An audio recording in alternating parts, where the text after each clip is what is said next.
السلام عليكم. لا تنسوا الاعجاب بالفيديو والاشتراك في القناة تشجيعا لنا لنستمر بنشر المزيد إن شاء الله. السلام عليكم ورحمة الله تعالى وبركاته. معكم قناة شين وملاك. قبل ما نبدا هذا الفيديو نتمنى ما تبخلوش عليا بالاشتراك واللايك والجرس باش يوصلكم اي فيديو درت يوصلكم، وشكرا على التعليق ديالكم البناء اللي دائما كتخليوها لي تشجعوني بها. نتمنى تمشيو للقناة الاحتياطية ديالي فاتي تي في باش تشجعوني بها وتشاركوا فيها وتخليو لي لايك وتعليق زوينين بحالكم. كما كتشوفوا قناه شين ملاك وقال لي فيها مشكل كبير وسنيراو لي لاشين وراها في الخطر. مهم دائما عن جديد بلجيكا وعن ما يخص بلجيكا. تقرير اليوم احدث تطورات هذا المرض في بلجيكا. كما جرت العادة منذ بداية هذا المرض في بلجيكا، يقدم لكم موقعنا بلجيكا 24 أحدث تطورات ومستجدات هذا المرض في بلادنا، نقلا عن السلطات الصحية البلجيكية.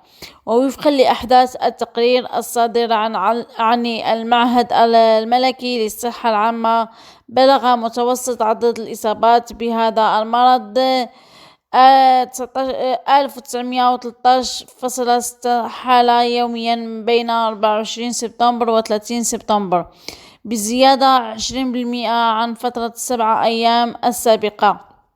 في حين يبلغ عدد الإصابات لكل 100 نسمة المحسوبة على مدى فترة 14 يوم من 17 إلى 30 سبتمبر الآن 213.8، بزيادة قدرها 84% لبلجيكا بأكملها. ومن ناحية أخرى تسبب هذا المرض في وفاة 10,044 شخصا في بلجيكا منذ بداية هذا المرض، وبلغ عدد الوفيات اليومية ما يقرب من 8 في المتوسط وفي الفترة ما بين 24 و 30 سبتمبر. أما عن وضع المستشفيات ففي المتوسط يتم إدخال 70 مريضا كل يوم إلى المستشفيات البلجيكية، وفي 3 أكتوبر تم نقل 818 مريضا بهذا المرض إلى المستشفى، بما في ذلك 184 في العناية المركزة و78 تحت التنفس الاصطناعي.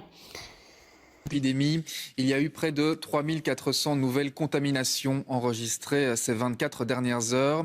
818 personnes sont actuellement hospitalisées, dont 184 aux soins intensifs. On va détailler ces chiffres avec vous, Guillaume Wolf. Bonjour. Vous êtes à l'hôpital de Jolimont à la Louvière. Les chiffres sont clairs, les hospitalisations repartent à la hausse. Oui, tout à fait, Laurent. Plus de 800 personnes hospitalisées pour l'instant en Belgique sur tout le territoire. Il faut remonter au 2 juin pour retrouver autant d'hospitalisations chez nous. Mais la situation n'est pas la même qu'en mars, par exemple, pour autant. Pourquoi ? Eh bien, parce que si on regarde un graphique, le graphique qui s'affiche sur votre écran, on voit que l'augmentation est plutôt lente, plutôt régulière, plutôt stable. Il a fallu 15 jours pour passer de 400 à plus de 800 hospitalisations. 15 jours pour le temps de doublement, alors qu'au début, en mars, on était à 3 jours, 4 jours. Donc ça allait beaucoup plus vite à l'époque que maintenant. C'est donc, on pourrait se dire, sous contrôle. Oui, mais tout n'est pas là parce que la situation n'est pas homogène sur tout le pays. Ainsi, sur les 800 hospitalisations, un tiers, 250, sont juste à Bruxelles. C'est quand même beaucoup quand on compare par exemple avec le Hainaut, même nombre d'habitants et seulement 93 personnes hospitalisées. Donc là, on se rend compte que c'est pas la même situation. Un médecin ici de l'hôpital de Jolimont disait qu'on est ici à 1/5 de la situation de mars ou d'avril. D'où une réflexion à Bruxelles, celle de transférer des patients hospitalisés des hôpitaux bruxellois vers les hôpitaux de province pour mieux répartir les hospitalisations aussi en soins intensifs. C'est quelque chose qui se fait déjà entre hôpitaux bruxellois, mais ça pourrait se faire entre hôpitaux sur tout le territoire. Donc on le voit, l'augmentation au niveau national est plutôt régulière et stable, mais au niveau local, il y a des questions qui se posent et une inquiétude à Bruxelles. Merci beaucoup Guillaume pour cet éclairage en direct. Et notre بلجيكا تسجل رقم قياسي جديد في عدد الإصابات بهذا المرض. يستمر عدد الإصابات الجديدة بهذا المرض في ارتفاع، وحتى سجلت بلجيكا رقم قياسي جديد ب 3000 إصابة يوم الأربعاء، ووفقا لأحدث تقرير من معهد الصحة العامة يوم الأحد. في الفترة ما بين 24 و 30 سبتمبر كان متوسط عدد الحالات الإصابة بهذا المرض 1913.6 حالات يوميا، بزيادة قدرها 20% عن فترة الأيام السبعة السابقة.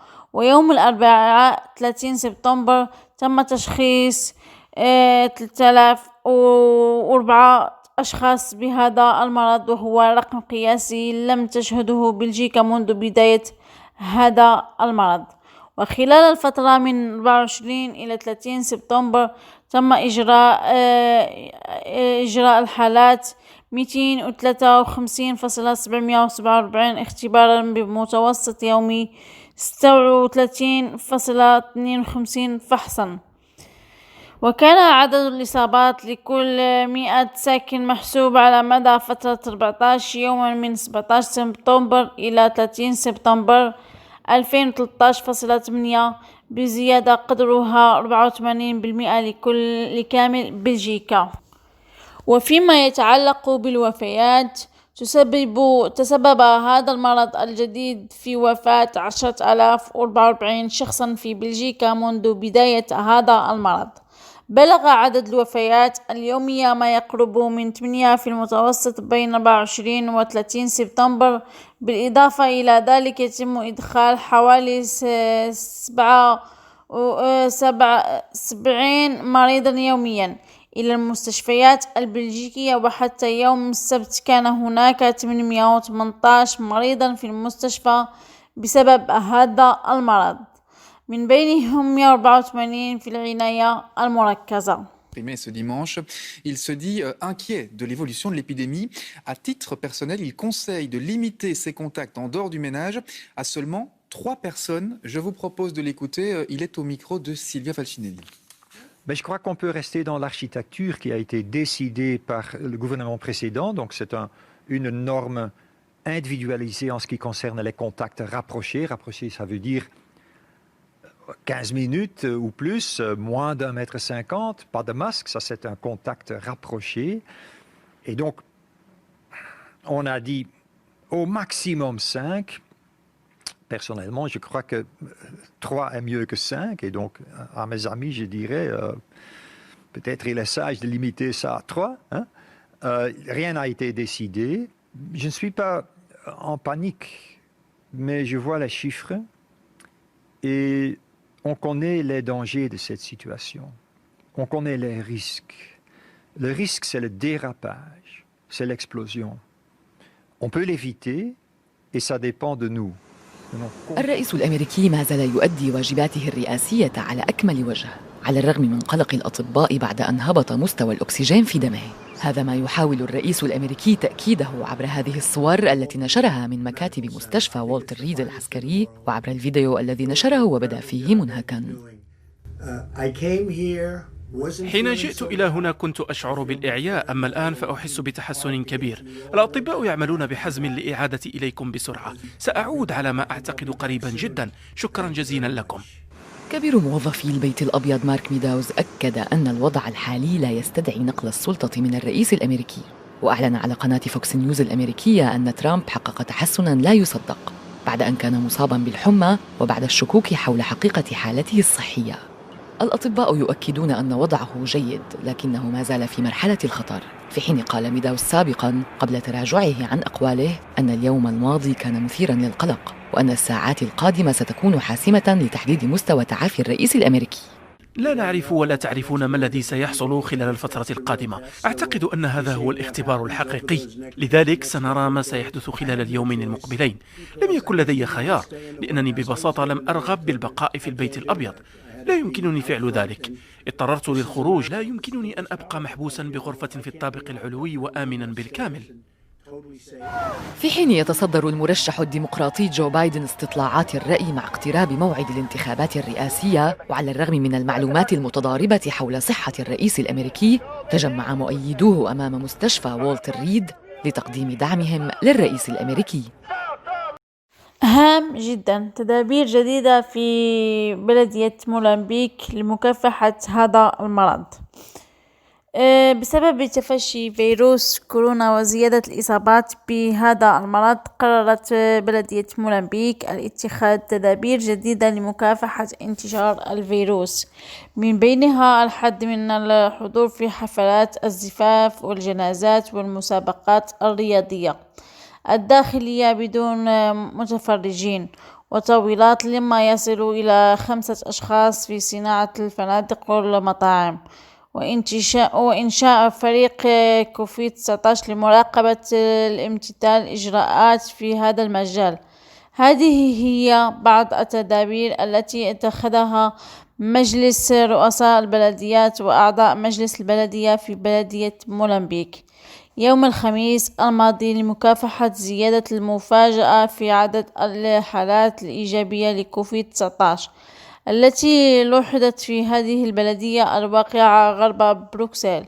ووفقا لرئيسة البلدية كاترين موريو في مقابلة يوم الأحد، لم تنتظر هيئة رؤساء البلديات وأعضاء المجالس البلدية لاتخاذ سلسلة من الإجراءات الإضافية التي ستخضع للتقييم في غضون. على وجه الخصوص، تم الاتخاذ قرار لقصر مراسم الزفاف على العروس والعريس والوالد العروس والعريس والشهود.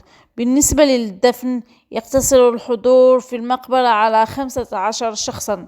في مواجهة الطبيعة الضيقة للعديد من الوحدات السكنية على أراضي البلدية، ستوفر البلدية مجانا غرفة تسمح للعائلات بتلقي التعازي مع احترام المسافات المطلوبة، وذلك لمدة يوم أو 2 أو 3 أيام. بالنظر إلى الشكوك القوية حول تطوير المراكز الرياضية، يجب إجراء جميع المسابقات الداخلية بدون متفرج. لن تكون غرف التغيير في متناول الأندية الزائرة إلا إذا كانت تقع على بعد أكثر من 10 كيلومترات من المدينة. في موزمبيق لم يعد يسمح بتنظيم وجبات عائلية لما يصل إلى 10 أشخاص، ولكن ل5 أشخاص في هوريكا على التراسات وأثناء المناسبات الخاصة. وسيتم توزيع صندوق متعدد اللغات يحتوي على التحديث عن كل ما يمكن معرفته حول انتقال المرض على السكان، نظرا لوجود نقص في موظفي البلدية ليكونوا قادرين على تولي المسؤولية هذه المهمة. ستوظف موزمبيق حوالي 10 أشخاص لتشكيل فريق كورونا لضمان الامتثال القواعد في الميدان. وأخيرا، تنص اللوائح التي اعتمدتها البلدية على أن أي شخص يخالف الأحكام ويرفض الامتثال الأوامر، ضباط التحقيق أو ضباط الشرطة، قد يعاقبوا بغرامة إدارية تصل إلى 350 يورو. مهم غزالتي، نتمنى الفيديو ينال الاعجاب ديالكم، ونتمنى ما تبخلوش علينا بالاشتراكات ديالكم باللايك والجرس باش يوصلكم اي فيديو درت يوصلكم. وشكرا على التعليق ديالكم البناء اللي دائما كتخليوها لنا وكتشجعونا بها. ونتمنى ما تبخلوش عليا في القناه ديالي الثانيه الاحتياطيه ديالي فاتي تيفي، تشجعوني فيها تخليو لي الاشتراكات ديالكم واللايك ديالكم، وتبارطاجيو القناه ديالي باش تعاونوني في القناه ديالي فاتي تيفي. كما كتشوفوا لان القناه ديالي شين مراكب فيها مشكل، ونتمنى تدعموني في القناه الاحتياطيه فاتي تيفي. ويلا نخليكم حتى الفيديو الجاي ان شاء الله. بسلامه.